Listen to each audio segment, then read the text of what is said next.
The live TV, सच सबसे आगे। नमस्कार, आप देख रहे हैं द लाइव टीवी और मैं हूं आपके साथ मुनमुन रहमान। बीजेपी शासित प्रदेश मणिपुर में सब कुछ ठीक नहीं हुआ है। बीजेपी शासित प्रदेश मणिपुर में अभी भी हालात जो है वो सामान्य नहीं हुए हैं। हालांकि अमित शाह वहां पर दौरा कर चुके हैं, स्थिति का जायजा ले चुके हैं, लेकिन उसके बावजूद भी मणिपुर हिंसा की आग में लगातार जल रहा है। मणिपुर में हालत ये हो गई है कि गुस्साई भीड़ ने एक बार फिर से राज्य के मंत्री पर हमला बोल दिया है, उनके घर पर आग लगा दी है। हालांकि मंत्री उस वक्त अपने घर पर मौजूद नहीं थे। इस घटना के पीछे किन लोगों का हाथ है, इसकी जांच की जा रही है। लेकिन सवाल यह है कि मणिपुर में आखिरकार कब तक चीजें सामान्य होंगी। इसे लेकर अमित शाह दौरा कर चुके हैं पिछले दिनों, लेकिन उसके बावजूद भी मणिपुर में हालात सामान्य नहीं है। बीजेपी की तरफ से कहा जा रहा है, बार बार बीजेपी नेताओं की तरफ से बार बार कहा जा रहा है कि मणिपुर में सब कुछ ठीक हो गया है, लेकिन खबरों में अभी भी मणिपुर में लगातार हिंसा जो है वो थमने का नाम नहीं ले रही है। यही वजह है कि पिछले दिन एक बार फिर से मणिपुर में मंत्री के घर पर गुस्साई भीड़ ने हमला बोल दिया, आग लगा दी। हालांकि इस हादसे में किसी को भी नुकसान नहीं पहुंचा है, मंत्री उस वक्त घर पर मौजूद नहीं थे। लेकिन सवाल यह है कि मणिपुर में हालात कब सामान्य होंगे, मणिपुर में जनजीवन कब सामान्य रूप से चल सकेगा। मणिपुर में 100 लोगों की जान जा चुकी है, अब तक 300 से ज्यादा लोग घायल बताए जा रहे हैं और इसके साथ कई हजार लोग अपने घर छोड़कर दूसरी जगह रहने पर जो है वो मजबूर हो रहे हैं। लेकिन अफसोस कि बीजेपी जो सरकार है वो इसे लेकर कोई भी ठोस कदम नहीं उठा रही है। अगर उठाती तो मणिपुर में अब तक हालात जो हैं वो सामान्य हो जाते। इसे लेकर अमित शाह के घर के बाहर मणिपुर के लोगों ने प्रदर्शन भी किया, लेकिन उसके बावजूद भी बीजेपी के कानों पर जू तक नहीं रेंगी। मणिपुर में इससे पहले भी बीजेपी के आदिवासी नेता पर हमला हो चुका है, हालांकि उस हमले में वो बच गए। दूसरी बार दूसरे बीजेपी नेता पर हमला हुआ, उसमें भी उन्हें कोई नुकसान जो है वो नहीं हुआ। तो बार बार मंत्रियों पर हमले हो रहे हैं। मणिपुर में मंत्री खुद पीएम मोदी को चिट्ठी लेकर के पीएम मोदी को दखल देने की बात कह रहे हैं, लेकिन उसके बावजूद भी बीजेपी का जो शीर्ष नेतृत्व है वो मणिपुर में कहीं ना कहीं मणिपुर को नजरअंदाज कर रही है। अब खबरों में क्या है ये आपको बताते हैं। एबीपी न्यूज की खबर आप अपनी स्क्रीन पर देख रहे हैं, ट्वीट आप अपनी स्क्रीन पर देख रहे हैं। ट्वीट में खबर शेयर करते हुए लिखा है कि मणिपुर में एक बार फिर हिंसा भड़की है। उपद्रवियों ने पश्चिमी इंफाल के लामफेल में स्थित मणिपुर के मंत्री नेमचा किपगेन के घर में आग लगा दी है। हालांकि इसमें किसी को भी नुकसान जो है वो नहीं हुआ है। खबर आगे बढ़ने से पहले मैं एक ट्वीट आपके सामने रख रही हूं। एबीपी के ही इस ट्वीट पर, इस खबर पर एक शख्स ने, राजकुमार स्वामी नाम के एक यूजर ने यहां पर ट्वीट किया है, कमेंट किया है। इन्होंने यहां पर कमेंट में पीएम मोदी और बीजेपी पर तंज कसते हुए लिखा है कि अब आप ही बताइए कि मोदी जी तो अंतर्राष्ट्रीय स्तर के नेता बन गए हैं,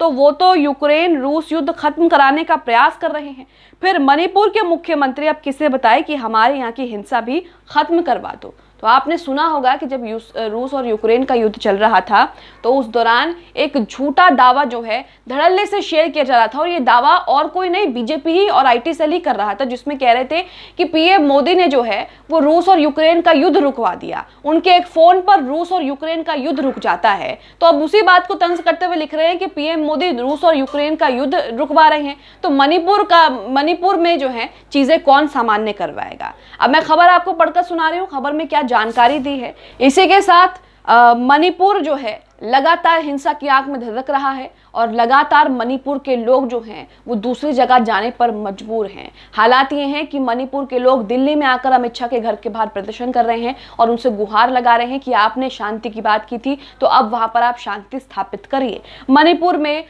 लोग जो हैं वो लगातार उनकी जाने जा रही हैं, परिवार के सदस्यों की लगातार जाने जा रही हैं, और मणिपुर में जो बुनियादी चीजें हैं, जो सुविधाएं हैं, वो भी कहीं ना कहीं जो है बिल्कुल खत्म होती जा रही हैं। खबर देखिए, एबीपी की लिखा है, मणिपुर में फिर हिंसा, उपद्रवियों ने मंत्री नेमचा किपगेन के घर में आग लगाई। मणिपुर में जारी हिंसा को लेकर हालात बिगड़ते जा रहे हैं। इस बीच बीते बुधवार को उपद्रवियों ने पश्चिमी इंफाल के लामफेल में स्थित मणिपुर के मंत्री नेमचा किपगेन के घर में आग लगा दी।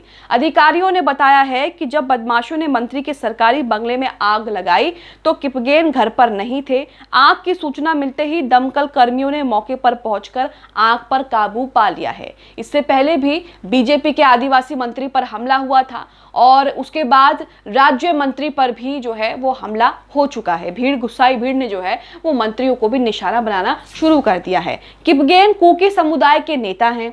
आग के लिए अभी तक किसी समूह की जिम्मेदारी नहीं है। मणिपुर में अनुसूचित जनजाति एसटी का दर्जा देने की मेती समुदाय की मांग के विरोध में 3 मई को आदिवासी एकजुटता मार्च के आयोजन के बाद से ही हिंसक झड़पें शुरू हो गई थी, जिसमें अब तक 100 से ज्यादा लोगों की जान जा चुकी है और 310 से ज्यादा लोग जो हैं वो घायल हो चुके हैं। इसके अलावा भी हजारों लोग अपने घरों को छोड़ने के लिए यहाँ पर मजबूर हो गए। तो हजारों लोग, तकरीबन 50 से 60 हजार लोग जो हैं वो बताए जा रहे थे, आंकड़ा बताया जा रहा था और आंकड़ा इससे भी ज्यादा हो सकता है। इतने हजार लोग जो हैं वो उन्हें अपने घर से, अपना घर छोड़ करके जो है वो दूसरी जगह जाना पड़ रहा है और इसी के साथ कई लोग तो जंगलों में रहने को मजबूर हैं, झाड़ियों में रहने को मजबूर हैं ताकि वो अपनी जान बचा सके।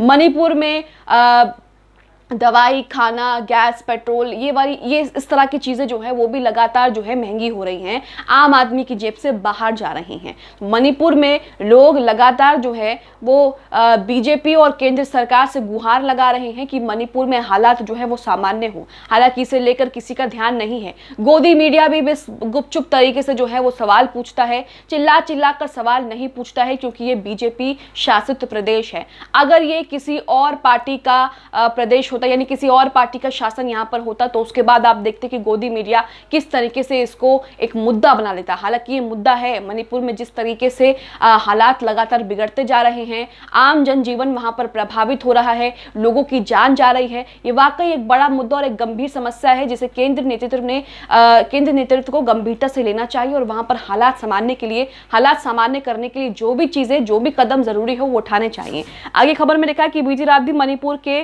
खामेन लोक इलाके के एक गांव में संदिग्ध उपद्रवियों के हमले से कम 9 लोगों की मौत हो गई और 10 लोग जो हैं वो घायल बताए गए हैं। पुलिस ने बताया कि अत्याधुनिक हथियारों से लैस उपद्रवियों ने रात करीब 1 बजे इम्फाल पूर्वी जिले और कांगपोकी जिले की सीमा से लगे खामेन लोक इलाके के कुकी गांव को घेर लिया और हमला कर दिया। तो उपद्रवियों का जो आतंक है वो लगातार बरकरार है मणिपुर में, और मणिपुर में जो मासूम लोग हैं वो लगातार अपनी जान गंवा रहे हैं। यहाँ पर उन्होंने कहा कि इसके चलते हुई मुठभेड़ में दोनों पक्षों के लोग हताहत और घायल हुए हैं।